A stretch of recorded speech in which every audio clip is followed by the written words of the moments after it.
Episode 6, Gym Guys Podcast. Who would ever have known? Here we are with the 6th episode, and we're just really blessed enough to get prestigious guests and, of course, my prestigious co-hosts. I'm a co-host too, between J-Dog, VP of Development of Product Development over at Animal, Eric Schwartz, a man of many talents and projects and entrepreneurship, and honored to have Vinny Galanti on our show, 2022 Masters Daytona Pro winner. Probably the definition, if you're coming from somebody like me as a fan, the definition of fortitude and longevity and grit. This guy's career and the amount of times he's competed and how well he's done with all the times that he's competed it's a book. It's amazing. So honored to have you on, Vinny, and always great to be with my friends and my co-hosts, Jay and Eric. Thank you guys for having me.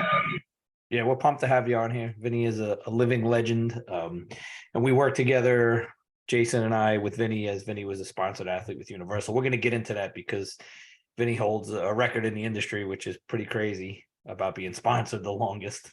But real quick, I'm going to tell a real quick backstory of when I originally saw Vinny. We didn't really know each other, but so there was a contest in Staten Island, 1991, Richmond County Classic, and I competed in it, and I only did it because Lee Haney was guest posing, and I really wanted to meet Lee Haney. He's my favorite bodybuilder.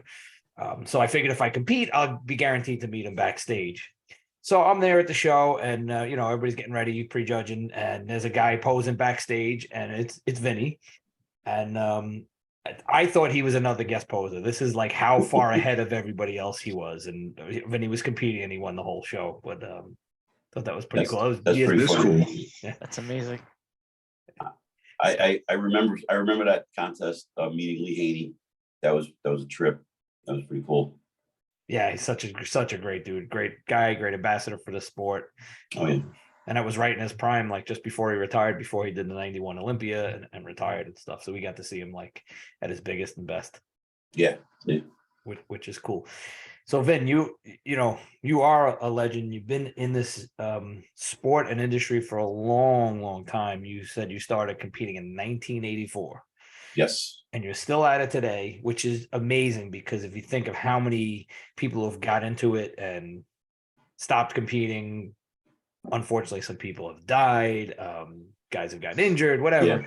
And you've just like continued to go, and you've had your ups and downs too. And I mean, you've had many injuries. And if you want to get into that, you can tell us about that too, because I know you've overcome many injuries, but just, it's amazing to do it this long, to be that healthy and that consistent. And I wanted to kind of pick your brain on, not that there's a secret to longevity, but what have you done that's allowed you or psychologically to do this on that consistent basis?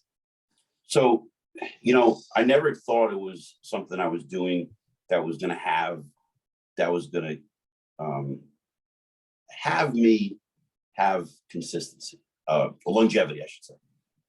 I read this article.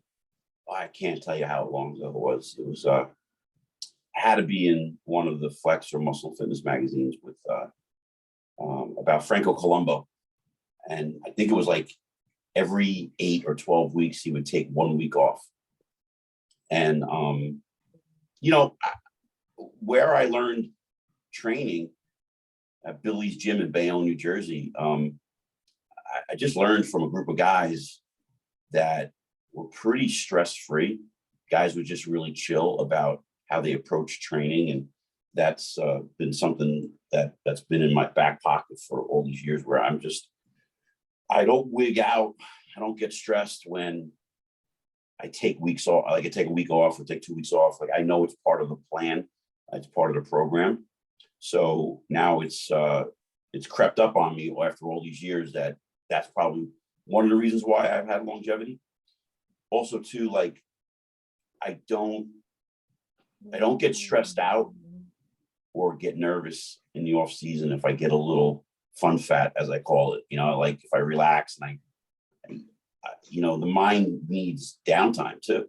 You can only be Superman for so long. Sometimes you got to be Clark Kent, as they say.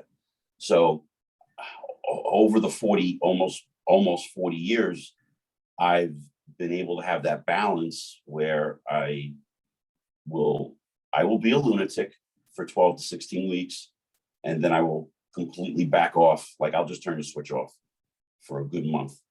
And it's hard. I'm not saying it's easy when you're in that kind of training mode and you're just hammering away and you're going to shut it off. That's a hard thing to do. So I usually go about a week or two after a contest, and then I start to slow down. And then I eventually take a couple of weeks off from the gym right after a show. I actually got that idea many years ago from hearing Guy Cicerino talk about Lee Haney. I'm sorry, Ronnie Coleman, and those guys taking, like, I think a month off or 2 months off after the Olympia. I wouldn't go that. I personally never went that far. I would probably go 2 weeks, but we're going back like quite a number of years now that I've been doing that. That's one of them. And just changing my workouts all the time. I always said, I've always had this motto. It's what you're not doing is what you should be doing. So after I usually take a week off from the gym, I start a whole new program. I start a whole new training thing. And I also, as far as long as I've been in the sport, I'm not really nervous or scared to pick anyone's brain. Like, there's a lot of times when I'm picking somebody's brain and they think I know nothing because they don't realize what I've accomplished. And I just humbly ask them a question because they might be better than me at something. And I have no problems with that. A lot of guys in the industry, I know I've heard behind my back think, what the hell's going on with Vinny? Why is he asking this idiot how to squat? I'm like, well, because I saw him do it a unique way, and I want to ask him why he does it that way. And I don't have that kind of competitively. I do to other guys, but when I see people in the gym training, if I think it's completely wrong, I'll approach them. But if I think it's completely unique and I think it could add benefit to my own training, I'll talk to them too. Yeah, it's kind of hard to like bite your lip sometimes, right? And not say anything when you could do something positive for somebody and recommend a different movement or a different angle or how they should train, or you don't want to see them go through some wear and tear that maybe and experienced and right. I mean, we've all seen it before in the gym. It gets I kind of tend to mind my own business. The few times I've done it, maybe it was well received, and other times it wasn't. Yeah, I try to have my approach a genuine approach when I come up to somebody, but like the guys I know in my gym that I work in, they all know that if I'm coming up to them, I'm going to give them a good tip. I'm not going to lead them in the wrong direction. Sure. I'm always curious what motivates people to get into this sport or start lifting weights. So Vinny, what was the impetus way back when that got you to first start picking up weights and going to the gym? It's not what it is today, obviously. But honestly, to be honest with you, so this is how it all happened. I grew up in Jersey City. There were these two girls who were twins, and they trained, and got into this conversation about competing in bodybuilding because they did it. And I think they were maybe 19 or 18, and I was about 15. And in Jersey City, there was 12 different high schools. So on any given weekend, you can have one street corner filled with, back in the 80s and 90s, you can have one street corner filled with kids you've never seen in your life before, but they live 10 blocks away because they go to another high school. So these two girls were on the corner and we were talking about bodybuilding. And I just said to them, I could do that. I could be a bodybuilder. Like, no, you can't. You haven't even lifted a weight yet. I'm like, I know, but my body is meant for bodybuilding. And I have no idea why I said that. Were you trying to pick these girls up? No, not at all. I wasn't. And ironically, Billy Schultz, who was the gym of Billy's gym, his uncle lived next door to me. And then that's all how that happened, because they would see me in the summer with the garage open my father had bought me a weight set, and then one day, I think you remember those little red clamps that would go on the sleeve, The metal and you had a collar. little metal thing, and you had to twist it. Yeah.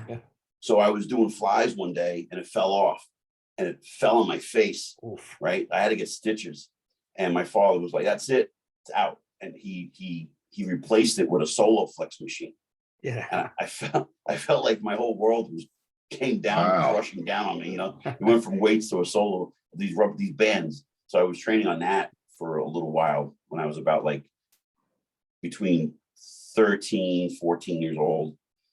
And a couple You of my friends, started young. That's very young to start. yeah, just exercise. My father was into health, and he would make salads, and he would juice fruits and vegetables. Oh, wow. He had his big contraption that he put on the counter. My mother would yell all the time because it took up too much space, and all of that. And that was my first introduction to getting into some sort of health field, back in like 81, 82, Right. 83, around that time.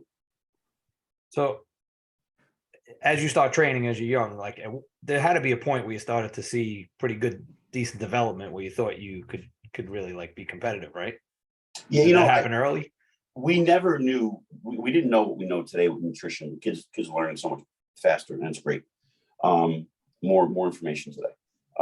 We had whatever magazine was on the counter at the gym, or whatever my father would bring home. And if you were in the gym, you had maybe literally probably only 2 or 3 guys you could talk to, and that had some kind of experience. So your knowledge was kind of limited on who you could pick somebody's brain with. I remember going to Billy's. Actually, I went to karate first. I was doing karate with my friend Dino for about a year.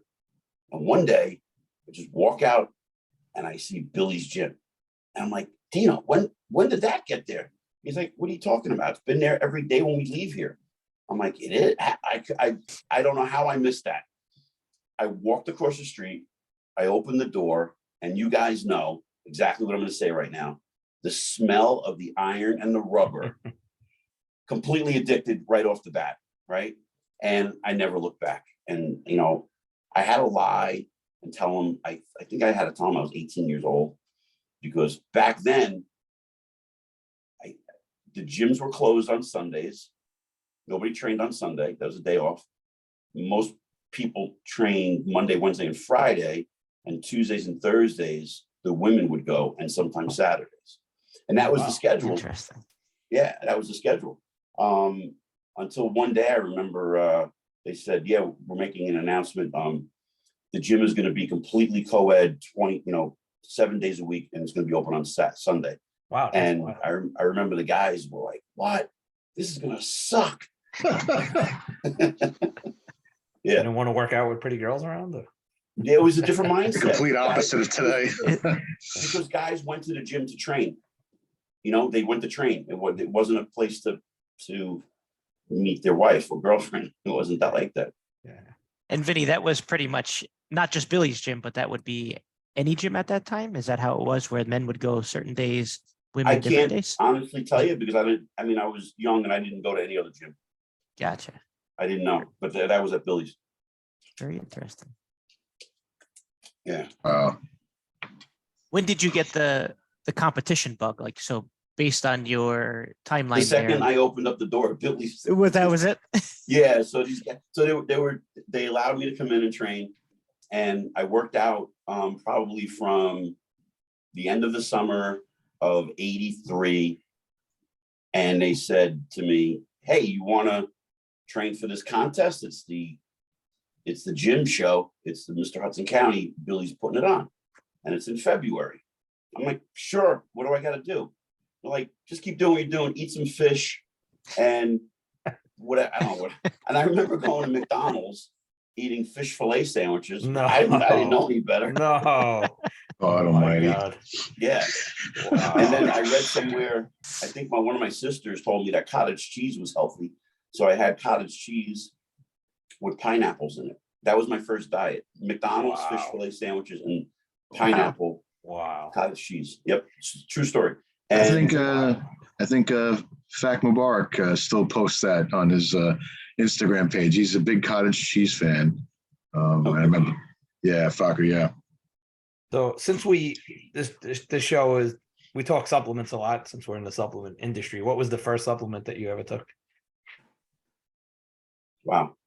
I recall having a lot of Joe Weider stuff on the counter, and oh my God, those things were disgusting. They smelled really bad. And, my mother in Italian would curse at me and tell me that, I had to get rid of this stuff. And, we had the typical Italian house where you had, this nice kitchen upstairs, and then you had a kitchen downstairs, right? So I remember my father saying, "We never use this kitchen down here. Yeah, Give it sure. to him." So yeah, I took up the whole entire kitchen downstairs. I set up shop, and I was like a little bachelor at 17 in my own house, and I just the supplements really wreaked havoc in smell back then. They weren't good, there wasn't like yeah. And I remember Muscle Builder by Joe Weider. Dynamic Muscle Builder. That was a Dynamic protein Muscle powder. Builder, yeah. Yeah. And I remember I think the only flavor that was kind of edible was vanilla. The rest of it was disgusting. And then one of the other things that I did was Twin Labs had this jug. I don't remember the name of it. It was aminos, and they had all different flavors. And I would measure it out. I would pour like 100 grams of these aminos into my gallon of water. I'm thinking I need my aminos all day. So I would just drink my aminos that way all day long with my gallon of water. And I was doing that at like 17, 18 years old. I would walk up to Journal Square where there's a vitamin store. And they the guys started to know me pretty quickly, and they all thought I was nuts. And like, this kid is crazy, he's bonkers. And I would eat, what was that? Tofu. I would eat a lot of tofu. Really? Oh my God.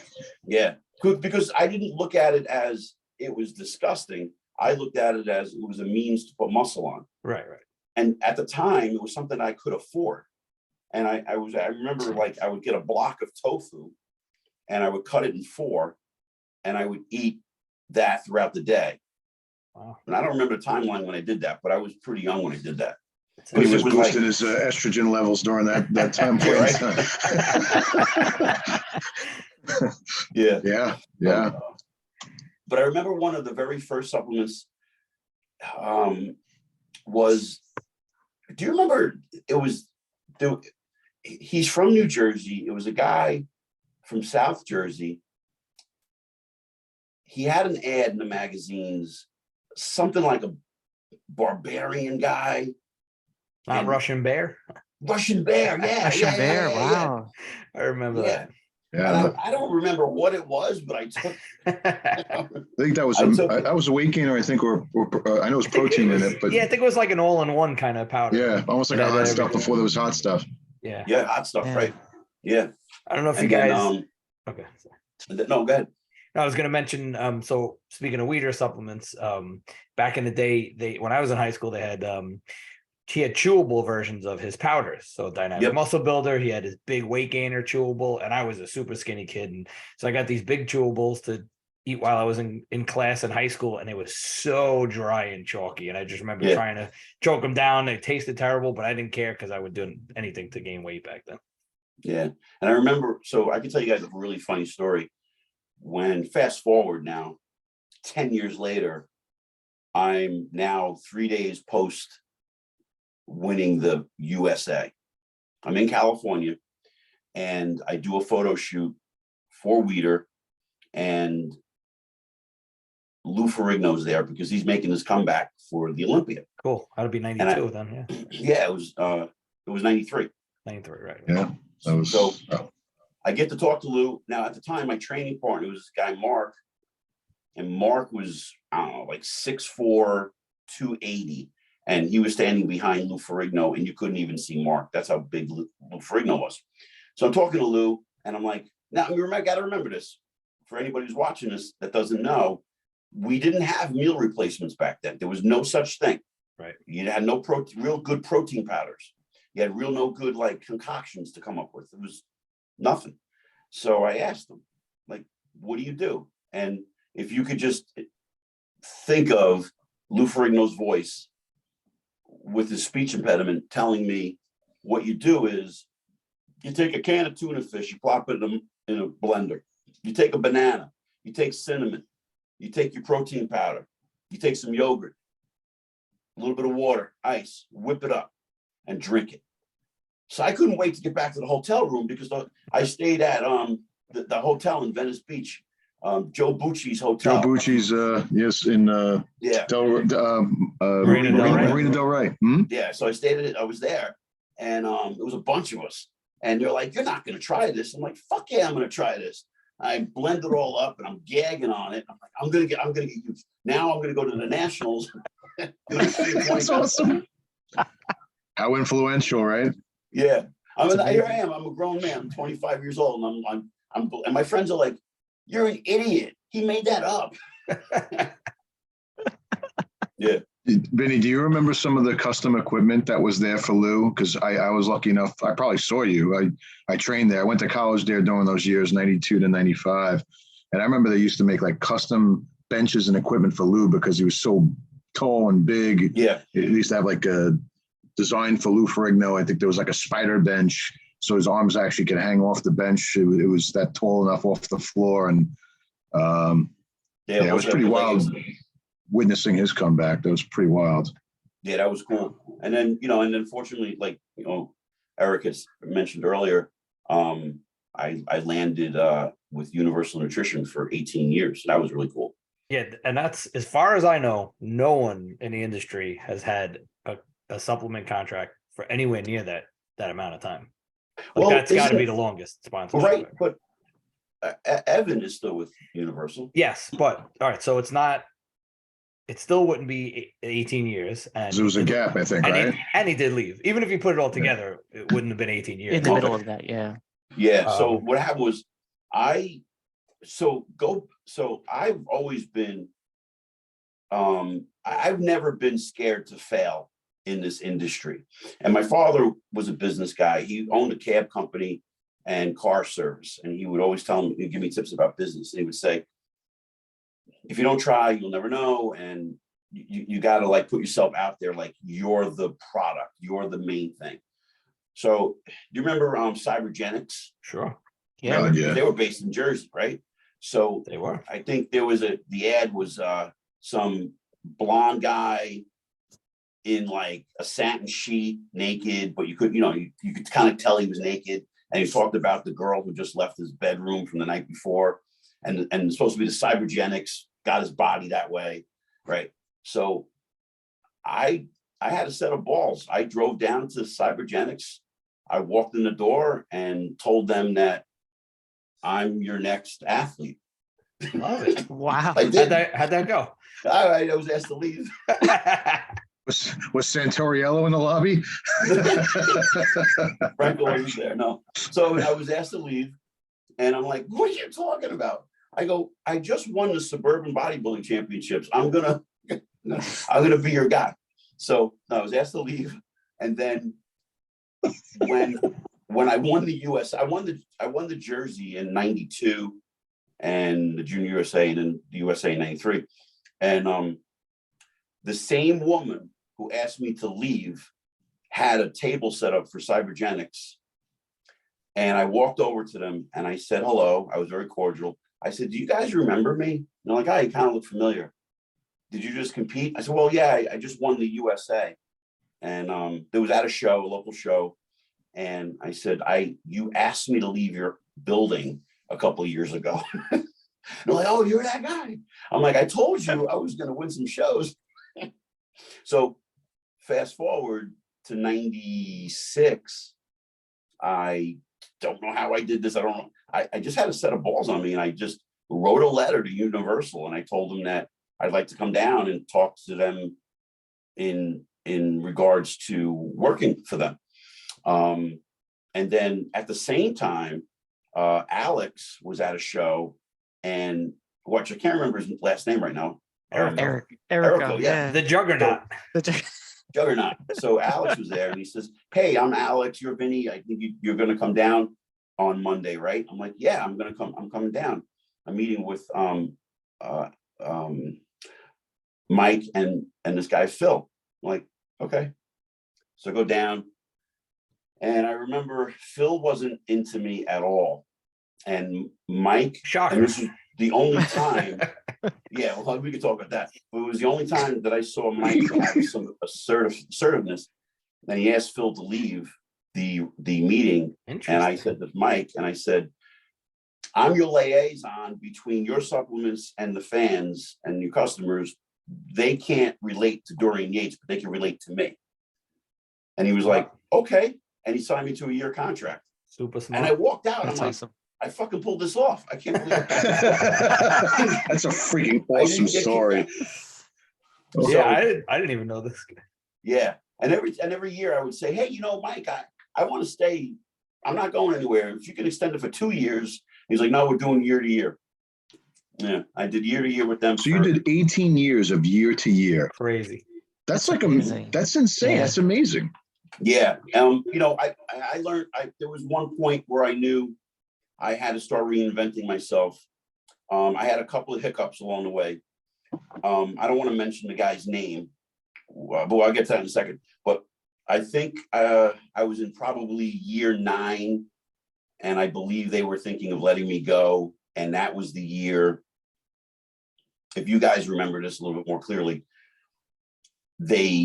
I think it was my 8th year or 9th year or 10th year that they brought the cage to the Arnold. And they had some professional MC guy calling everybody, like doing the bench your weight contest. Girls bench your half your body weight, guys bench your body weight. And I was saying, "This guy sucks." Now, if you remember, and this is getting fuzzy to me because it's a long time ago, but if I can recall, the Arnold started on a Thursday. It was Thursday, Friday, Saturday, or if it was Friday, Saturday, Sunday, I don't remember. And whatever the first day was, nobody was coming to the cage. It wasn't that popular yet. Right. And I said I could do a better job than this guy. And Phil after lunch, gave me the microphone and said, "Let's see if you could do a better job." Because I think he was looking to hang me because he thought I was going to fuck up, right?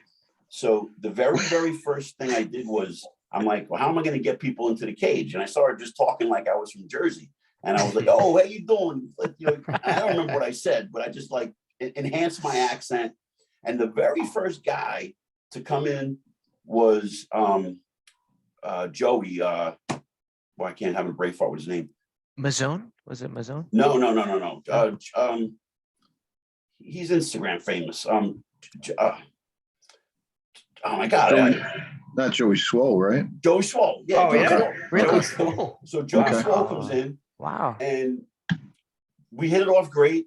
And he does the benching and everything. And then people started coming up. And the next morning, I don't remember who it was. They said, "Hey, you're the MC for the rest of the weekend." And then they came up with, like, they nicknamed me, like, as a joke, Vinny the Lip, or I remember that. I had another nickname. I can't remember what it was. You were the but MC Vinny for the Lip. many years, Yeah. many years at the cage. Yeah. And then I remember one year, Phil just came up to me and he's like, "I'm having this guy do it from now on." And I stood there the whole weekend, like, really with my hands in my pocket, not knowing what to do. And it was really weird. And when I got back home, my contract always was renewed the 1st of April. I don't know why it was April, but it was always April. It's probably when you signed. We usually would do them 12 months from whenever you signed. So you probably originally signed. Yeah. So, because I thought it was a January thing, but anyway, it doesn't matter. So they gave me for the 19th year, they gave me, "We are not giving you any more money. We're not going to pay you anything anymore, but we want the same thing. You'll go all shows." And I said, "Well, what about sponsorship? Are you going to sponsor me to a show?" Like, "No, we're not going to do that anymore. We're not going to pay your airfare or hotel." And I think they thought I was going to stay. I'm like, no, I can't do that. But like 3 years before that, and I'll say this here, I mean, I had a good run. I was making a little over $3,000 a month with them. That's very good. And there was an athlete who, I don't want to mention his name because he's no longer in, I don't even think he works out anymore. He was a really good guy, but I think his head was scrambled a little bit at the time. And I don't know why I said this. And it was like the biggest mistake I ever made in my career. And I told him how much I made. And he didn't even come close to what I ever accomplished in contests, magazine coverage, covers, magazine articles, traveling around the world, guest posing. He didn't even come close to me. And he demanded the same amount. And that bit me in the ass because Mike and Phil were like, Vin, you can't tell people what you're making. The athletes can't know. And then the next year they chopped it down by a quarter, and the next year they chopped it down by a half. And then I think by the time I was leaving, I think I was making $1,000 a month, which is great today, right? Guys don't even get that. But yeah, if I kept my mouth shut, I probably would have been there maybe 20 years, And that was one of my biggest mistakes I made in my career as far as business goes. And Phil was not a nice person. We butt heads a lot. And I would say, why do you have to talk like it? Why do you have to talk to us like we're children that don't know anything about bodybuilding, and you never have lifted a weight? And he didn't like that. Because I remember one time he ripped Alex's head open, like just ripped him apart. And it was in a car one day. And we were going to an airport. And I got out of the car and I looked at Phil. I just looked at him and he goes, what? I go, you know what? I go, you're disrespectful. But Mike always liked me. So I always got backed by Mike. And we never had words, but Phil knew that I wouldn't take his shit. And it's unfortunate that he dictated a lot of guys' careers at the time. So it was tension there those years with that. Yeah. But I love Universal was awesome. The crazy people we met in the cage and all the lunatics and the fun times we had. I was going to say, out of all that, what's your best memory or memories that you have during that time? What really stands out to you? Well, obviously the cage, getting there on Thursdays and watching it get set up and meeting everybody and all of us. Were you guys there at that time when I held down a Chinese lady in a limo? I think that was Vegas, Las Vegas, the right? Olympia. It was in Las Vegas. I said, wait, yeah. I go, wait here. And they're like, where you going? I go, just relax for a second. I came back. I go, okay, come on, guys, let's go. And this Chinese lady put us in a limo. That was we went for sushi or something, right? I forgot about that. Yeah, that was definitely Vegas for the Olympia. Yeah, that was fun. That was a fun night. I tried to get Jason to come to the Spearmint Rhino with me, but he wouldn't go. Every year I tried. Every year you've been trying. I think Christian Coronado was there that night. Evan. Big Al. Big Al. Yeah. May he rest in peace. May he rest in peace. Yeah. And obviously all of the ABCs and certain people that I like to tease that didn't have a sense of humor. You guys probably know what I'm talking about. I don't want to say it. All right, I'm not picking up on it now. You can text it to me later. I'm not picking up. So I just had a really good time over those 18 years. It was really. And you got to travel the world, right? For Universal, right? Yeah. What was your favorite destination or trip that you went? Colombia. Cool. Yeah, very cool. That's very cool. Yeah, for Teddy. So I remember going to Colombia, right? And the first time I went twice in 1 year. My whole family was like, it's number 3 on the rated most dangerous places in the world. Do you understand? I'm like, I'm going anyway. This is the big deal. They told me I was gonna have a bodyguard. Like, no, you shouldn't be going to a place where you need a bodyguard. Good point. So I go, and they were having me to two crazy stories. They were having me on the air, and they were introducing me as Mr. USA. And when I was going to be at the radio station and all of that. And when I got out of the car, they were throwing, some people were throwing potatoes at me Get out of here. Why potatoes? Yeah. It was their way of, it's like a weapon, without being a weapon. Potato. Wow. Yeah, and the guys were like, wow, they're getting creative. I'm like, holy shit, they're throwing a fucking potato at me. Yeah. That's wild, man. So, Holy shit. so we're in the car, we're driving. Now you got to picture this. This is way before cell phones. I have my little camera with me, and I'm looking around, and I'm taking it all in. And like, I see a tank, guy sitting on top of a tank with AK-47. Wow. And the tank is driving really slow. Then you see like police, and then another. I'm gonna really date myself now. A pickup truck, a Datsun pickup truck, which is now Nissan, right? So it's Datsun. Yeah. And all of these guys just with guns and everything. So I go to take pictures, and Teddy smacks the camera out of my Oh, hand. wow. He's like, "No, we're not in the United States right now. What are you doing?" I go, well, that's the military and that's the police. Who's that? Because those are the guerrillas. They will take you out of the car, and I'll never see you again. I'm like, holy shit. I didn't realize where I'm like, because you read about it, you hear about it, but now it's in your face. What part of Colombia were you in? Do you remember? I was in Cali and Medellin. Okay. Yeah. So I went to Medellin in 2019. It felt very safe. I mean, that's a very touristy area. So I went pre 9/11. Okay. Yeah, it was before 9/11. It was the year before 9/11. Is that where a lot of people are going for stem cell therapy? I think, right? Was that Flex Lewis was doing in that area of Colombia? Yeah. Medellin is beautiful. They call it the Yeah. eternal spring. Like the weather's beautiful. Like I said, it seemed very safe. And I was with Eric Ramirez, who he's a professional bodybuilder. He's from New Jersey, but he's originally from Colombia. So he was born in Cali. He grew up there. So I traveled with him. So I was definitely a lot safer with him. But it's a beautiful place, man. Yeah, beautiful place. I've been to Paraguay, Germany, and other places I can't think of off the top of my head. I know you went to Poland, right, with Teddy too? Oh, that was crazy because we went with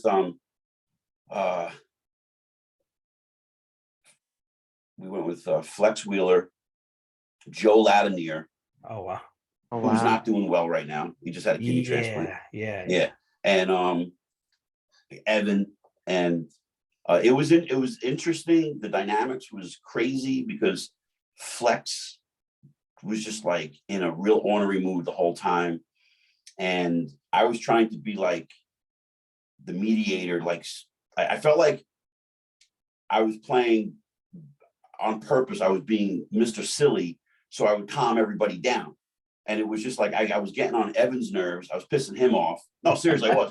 And I was getting stressed out because I thought Flex Wheeler was going to punch somebody in the face every 5 minutes. Drop kick. That's just the way it was. Wow. And, I remember he wouldn't eat anything. All he wanted to do was eat McDonald's. So we had to stop and get McDonald's for him.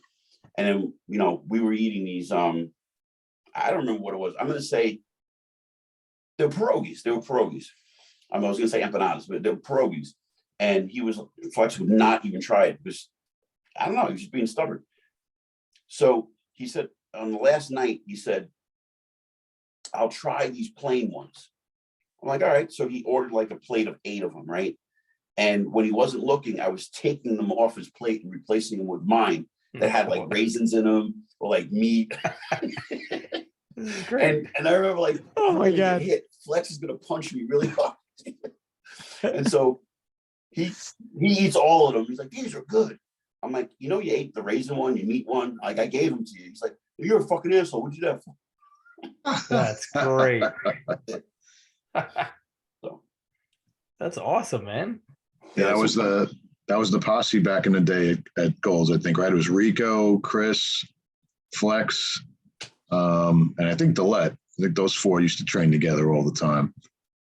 And when back in 94, 94, I was out there a while and I trained with Chris and I trained with those guys, and it was kind of cool, like because it wasn't the way it is today where you just turn on your phone and you can see whoever's in California, you can see who's at Dragon's Lair, who's ever training, right? So I go to California and like, and it's funny because the terms and lingo here in Jersey or East Coast, New York, completely different than those guys in California. And they're talking to me like, yeah, man, your name's been kicking it around a long time. I'm like, what are you talking about? Like your name has been around. Like, you're so white. I think Flex, I think it was Flex or Rico was like, damn, you're so white. He goes, go back to Jersey. But I got along with all those guys, and I trained with them. Rico was great. You know, he tried to get into acting and doing all that. He's a family guy. He's a great, Rico McClinton's a great guy. Always got along with him. And Chris Cormier's a great guy. They're all good guys. I mean, they all were friends, and they all won the USA and nationals and did well in the Arnold and the Olympia. Yeah, they were definitely easy to approach. I remember that back in the day. It was nice to see the camaraderie of those guys training together, for sure. Yeah. Strong as anything as well. Ridiculously strong. Oh, yeah. Did you ever have the desire to move out there? Because I know kind of like back then that was kind of like the dream, right? You move out to California, live out there, the beautiful weather, Gold's Gym. Was that ever? No, to be honest with you, no. Interesting. No. I because when I would do the nationals, I had set it up so I think like I said a moment ago earlier in the podcast, I always looked at this as a business. So I don't know if you guys know the name Jason Mathis. He was a photographer. Yeah. And when I won the USA, the junior USA in 1992, nobody knew me. You know, nobody knew who I was. And I can tell you another story. So Jason Mathis walks in the gym. I had just gotten done with my workout. This was after the contest. And he's like, hey, I'm just trying to start my career. You want to do a little photo shoot? I'm like, sure. And we start doing this photo shoot. And I got in, I think, Muscle Training Illustrated. MTI, if you guys remember that. Mm-hmm. That was big back then. And when I got home, I had all these professional pictures from Jason. So what I did was I made this booklet, basically, and I wrote to everybody that was in Flex Magazine, Muscle and Fitness Magazine, Ironman Magazine, you name it. I wrote to them. And I sent that to everybody's desk. And not one, over the course of the year until the USA 93, not one person responded, right? But I looked at it as an investment in, I'm going to saturate my name until I get to the USA. And in my mind, I was going to go to the USA, make a name for myself. Who knows what's going to happen? And then I'll go to the nationals and start my career. Well, I went to the USA, and there was 51 guys that competed. I won the class. Immediately was set up with photo shoots all week.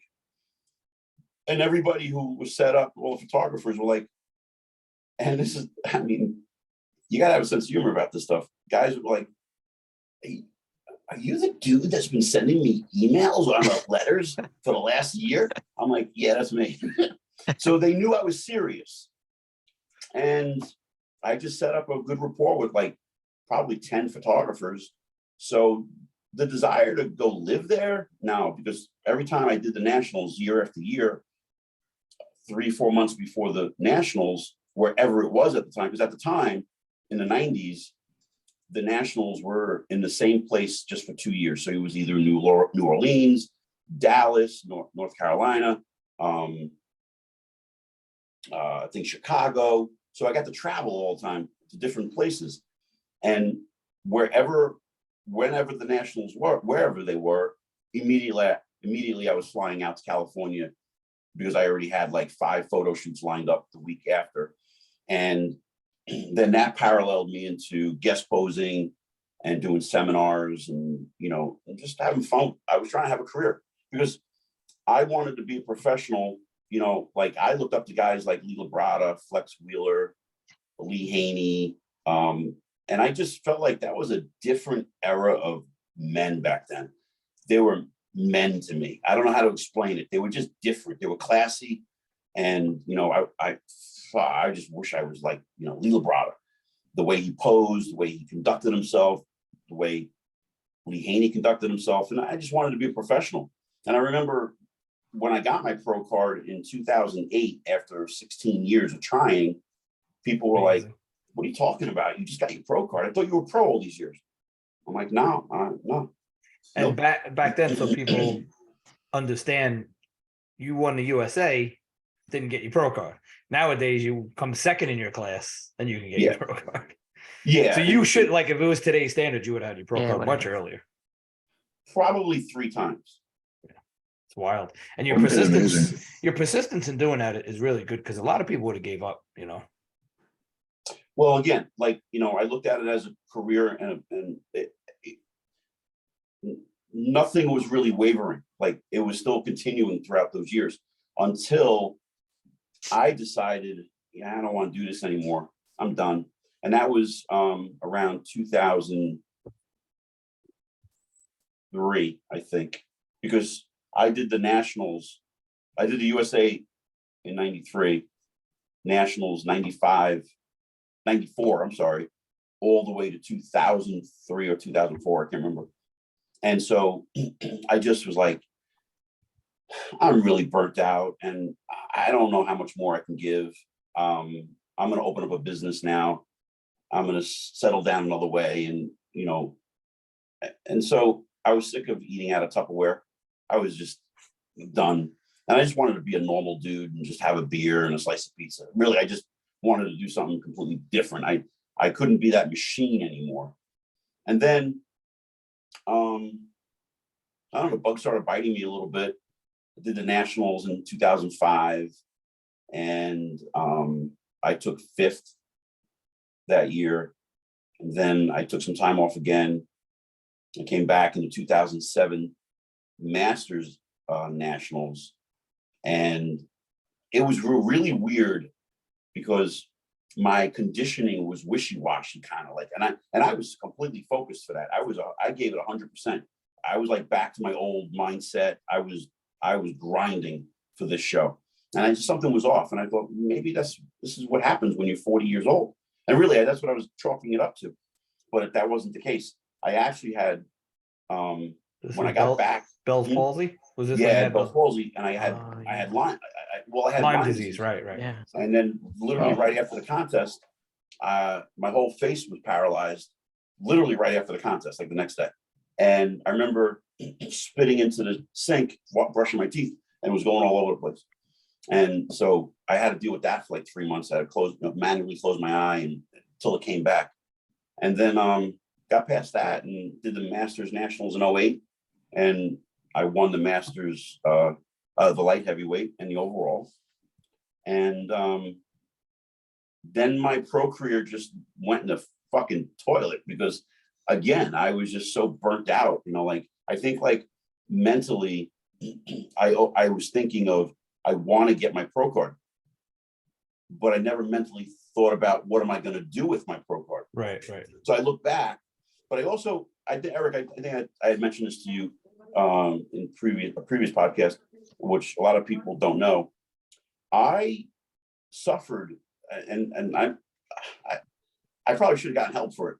I suffered depression after winning the Masters Nationals because my whole career was based on, I won the USA. As a light heavyweight, I took 6th in the USA. And in the Nationals, I went from 2nd to 5th over 9 years. But I was over, like, you know, then the Masters Nationals, 16 years in total.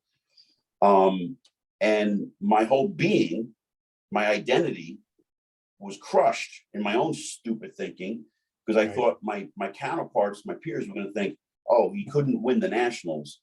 He had to go to the Masters Nationals. Because if you know, like back in the 90s, when guys would be on the national level stage and they go to their respective country to where they can get a pro card somewhere else, kind of some guys would talk shit and go, oh, he couldn't win the USA here, so he had to go to Italy and get his pro card in Italy.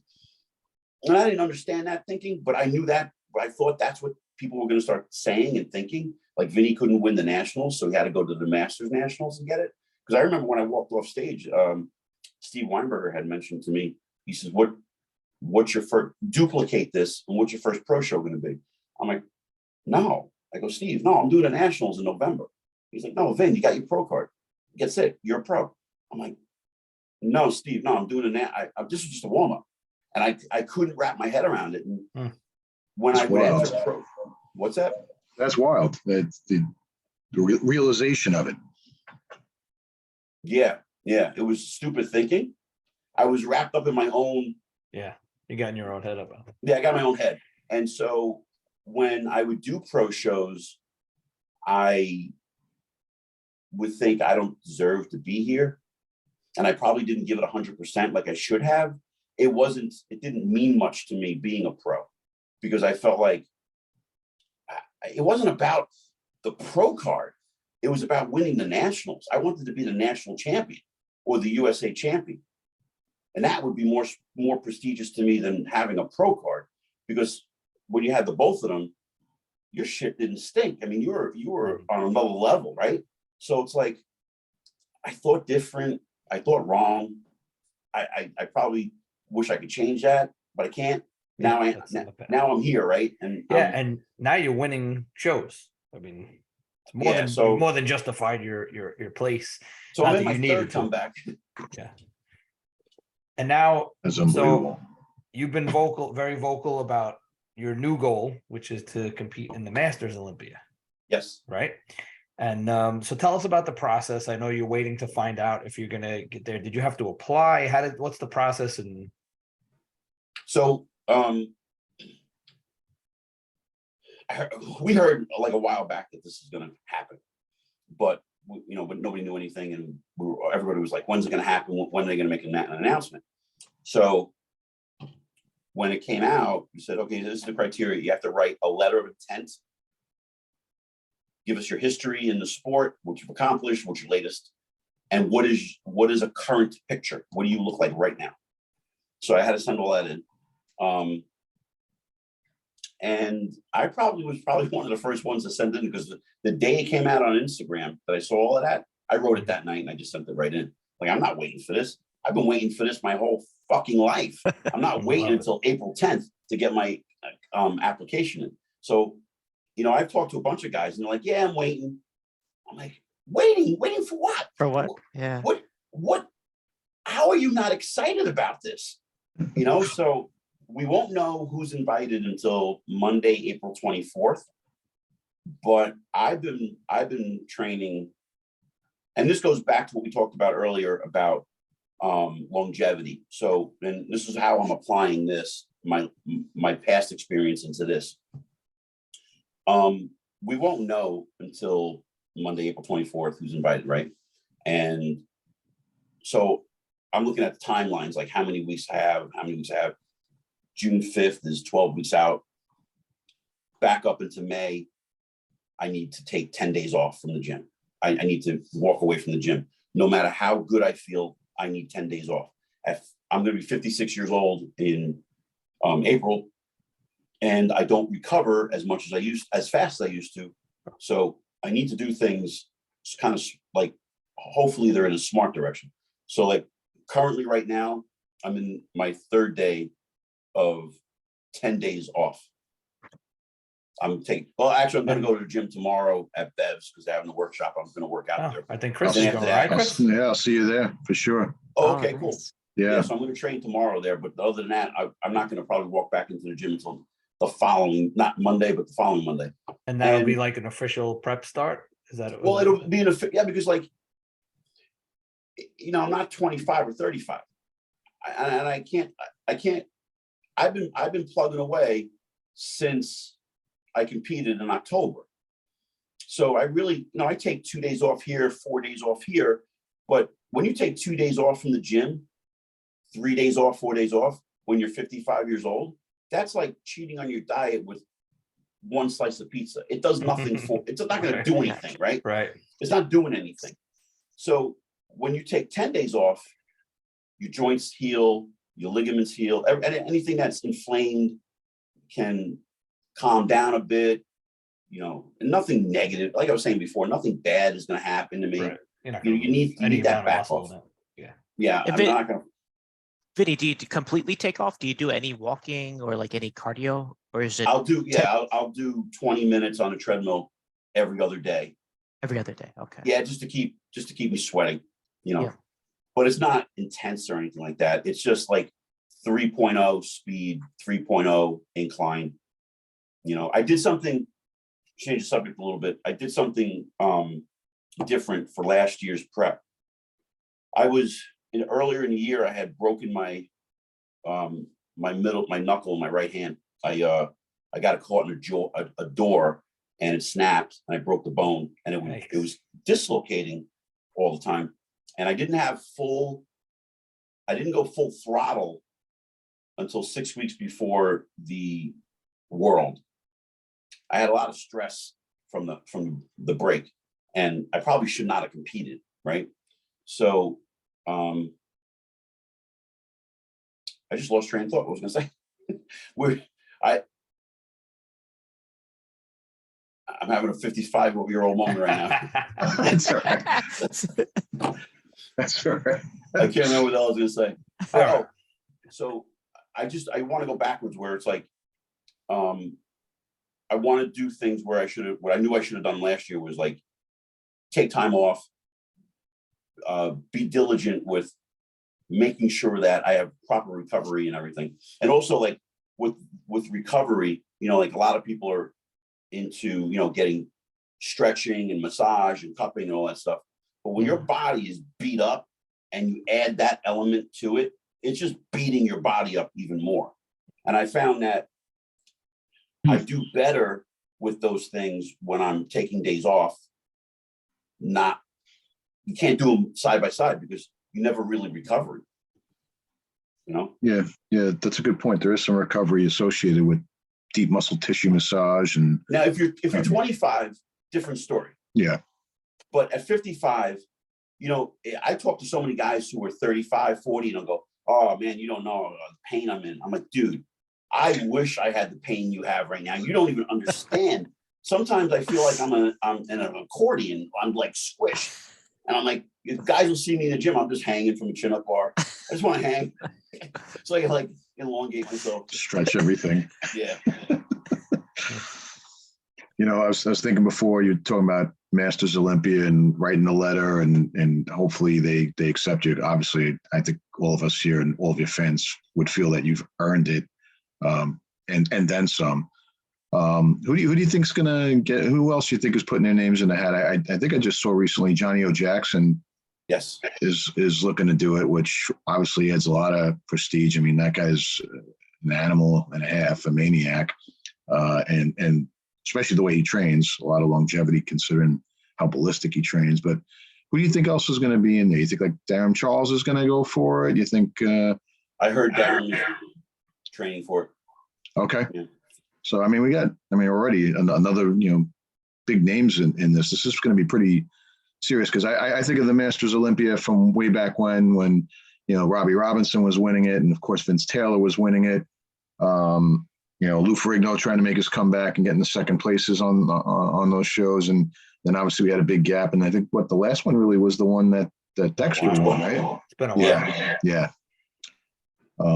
So I mean, I'm looking forward. I know we're all looking forward to it, just to see like a lot of great names going in there that are still, including yourself, that are still going to look great. I mean, this is, a pretty serious show. And again, those are only a few of the names that are going to be in there. So I think what they're doing is, like I said earlier, we've known about this for some time. And I think the reason why they're choosing April 24th, which is 18 weeks out, is plenty of time for anybody who's in shape to get in shape for a show. So I think this is just my opinion. They threw it out there to some of these guys and said, look, at least try. And come April 10th, when the deadline is, just let us know by then. Sure. Because for a lot of guys, we hear a lot of times when you get older, you lose your legs, right? Now, I've been very fortunate that I have not lost the size of my legs, and I've actually improved them. And that's because of training and do different variations of things and changing things around that I should have been doing all along. And we were talking about that a little earlier about squats. We can talk about that in a second. But when you get guys that aren't under a bar, and they haven't squatted in 4 or 5 years, and they're just in the leg press and maybe once in a while hitting the Smith machine as a squat for 185 pounds because it just kind of feels like a good pump. That's not the same as what they used to do, right? So when you lose your legs, it's going to take another 4 years to get your legs back. So I think there's a lot of guys that want to do it, but they're going to see if they can train under the same elements that they used to train on every variable, from supplements to food, because it's everything. It's not, it's a lifestyle. So you're going from, you got these retired guys who are eating 2 or 3 meals a day, feeling good about themselves with a small waist, and they're lighter now. That's comfortable. When you're comfortable, it's hard to get uncomfortable again. You guys know. I mean, I'm not saying it can't be done. It can totally be done. How much is the prize money for it? How much would these guys willing to do? We don't know. Me, it's prestige. Me, it's like it's the to the level I never was able to achieve. And it's a bucket list. I mean, I can't turn this down. If I get invited, I think I'll cry. I mean, it's going to be exciting, and to go to Romania is going to be really cool. Yeah, we're rooting for you, buddy. We hope to see your name on that list. And we were talking about squats earlier, and I remember like one day I text Eric about box squats. Remember that day? Yeah, I was going a while back. Yeah, and I was experimenting for a long time on box squats, and I would go to this one gym, and I would secretly do these partial squats because I didn't want anyone else seeing me squat 3/4 of the way down, because I didn't want anybody saying, "What the fuck you doing?" And I was like, my legs are actually growing. I'm squatting to a point where I'm keeping constant tension on my legs. So I would use the box, but only as a touch and go. I wouldn't sit as a power lifter, as like what you taught me when we power lifted back in 2014. I didn't sit on the box and use momentum to get up. It was just, I squatted, I touched, and I came right back up. And then I started noticing I'm using weights that I haven't used in a very long time. And, my legs started getting like bigger and thicker, and I'm seeing myself doing sumo squats, and my legs are getting bigger and thicker. I'm doing narrow stand squats, and same thing. Someone told me I couldn't do narrow stand squats because the mechanics of it. I'm like, I'm doing it. I don't know what you're talking about. And it's working. And, Bulgarian split squats. Those are brutal, man. Evan said the worst and the best. Yeah. Thanks, so Evan.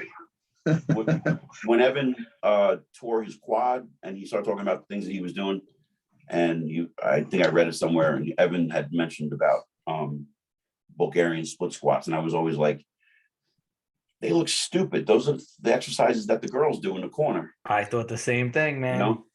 I started doing them after I tore my bicep and I was rehabbing. I started doing them like on a Smith machine just to do something. Yeah. They trash me. I'm more trash from them than barbell squats. Yeah. They are brutal. And, I noticed that my hamstrings hang lower than they've ever hung from the side chest. When I do back row bicep shots now, my legs are more like 3D. I'm never gonna be, I would never have the muscle mass like the 212 guys. I'm just not built that way. And I have a really weird physique. I'm 5'6.5", probably just a little taller than the average 212 guy. Some guys are 5'6.5", some guys are 5'2". But I don't have that muscle mass this way, right? I have very long arms and I have very long legs. So when I stand next to a guy who's 240, 250, I actually compare better to them than I do to a 212 guy. So, and I've won now 8 Masters Pro shows in the sense of age groups, right? So in the Masters Pittsburgh Pro, I won the 50 and 40.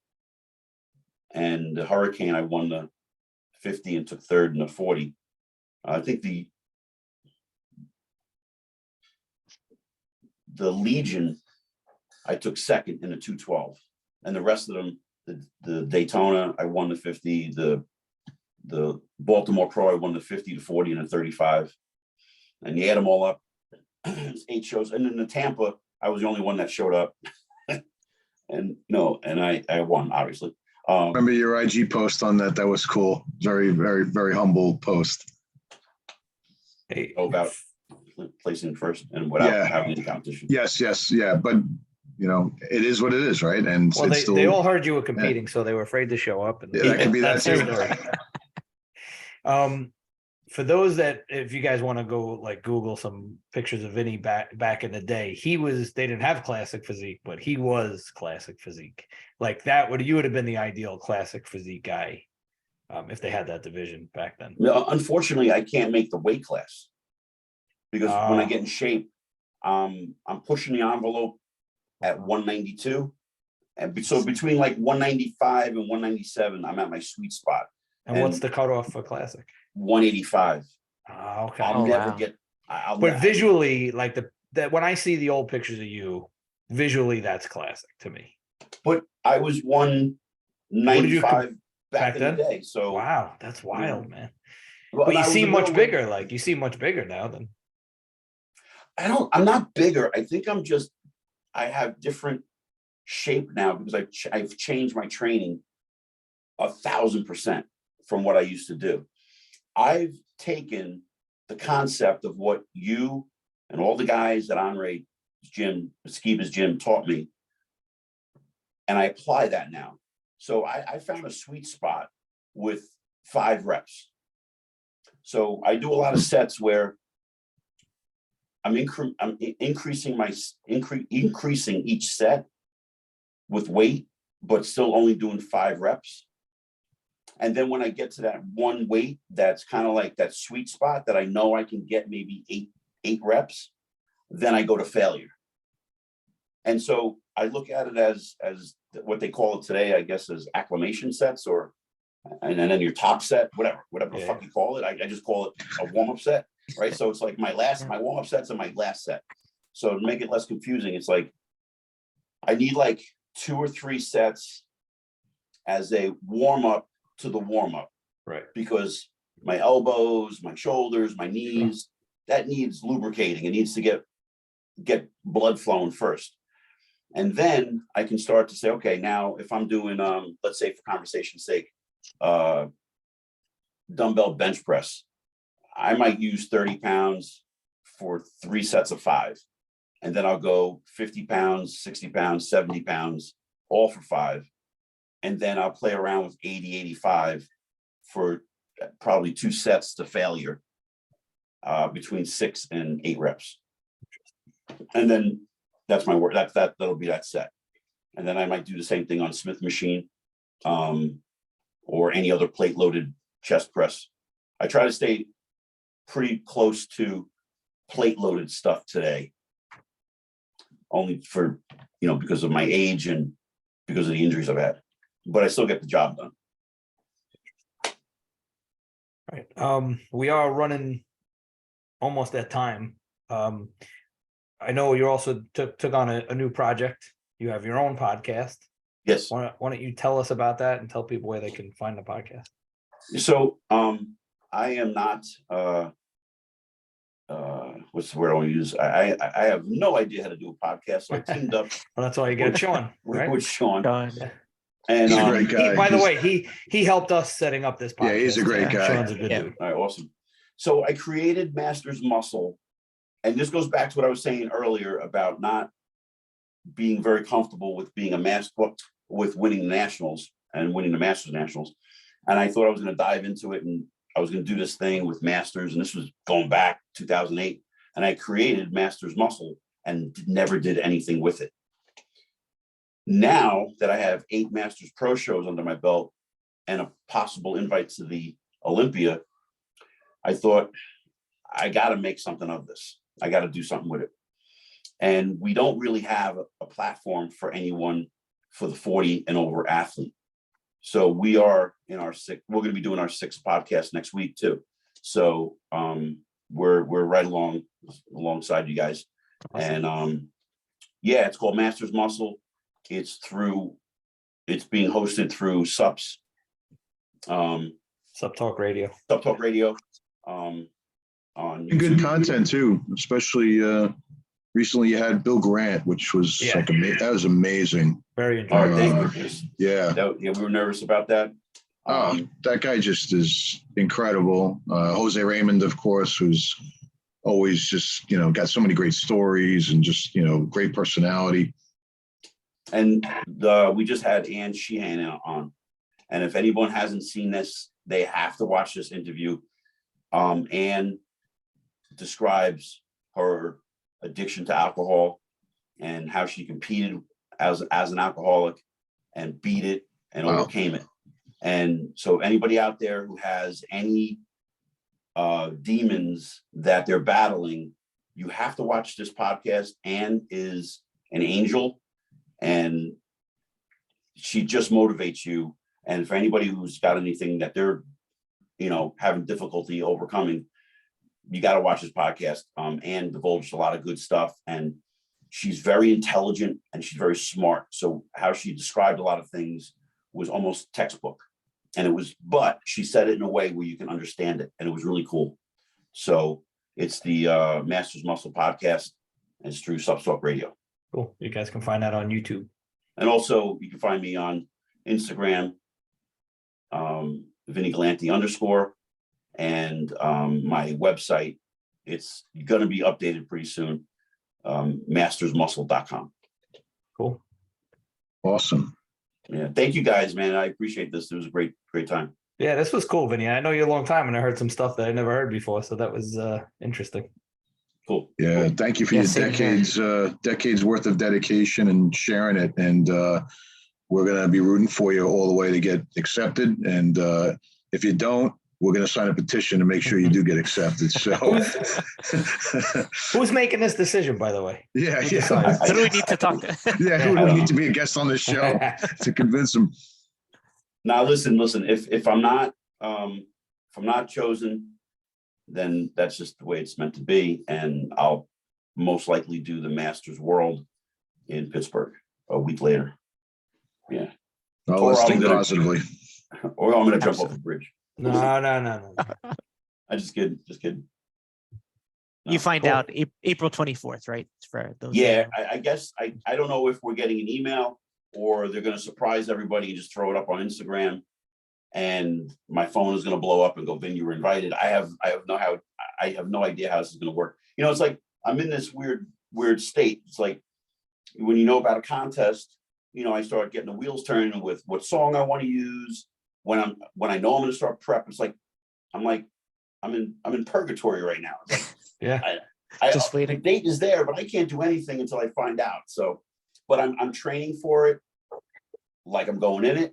I'm changing my nutrition as I would normally do, leading into like an off season, blending into a prep. So I'm where I should be mentally. I feel great. Do I want to take time off to recover and to recoup? No, but I know it's beneficial to the future, and it's all part of the plan. And we'll see what happens. Cool, man. Just We're gotta all pray to pulling God. for you. Yeah, we're all pulling for you, brother. Yeah, definitely. All right. Thank you, guys. Yes, Thank thank you, you. everyone. Great time. Take care, everyone. Thank you so much.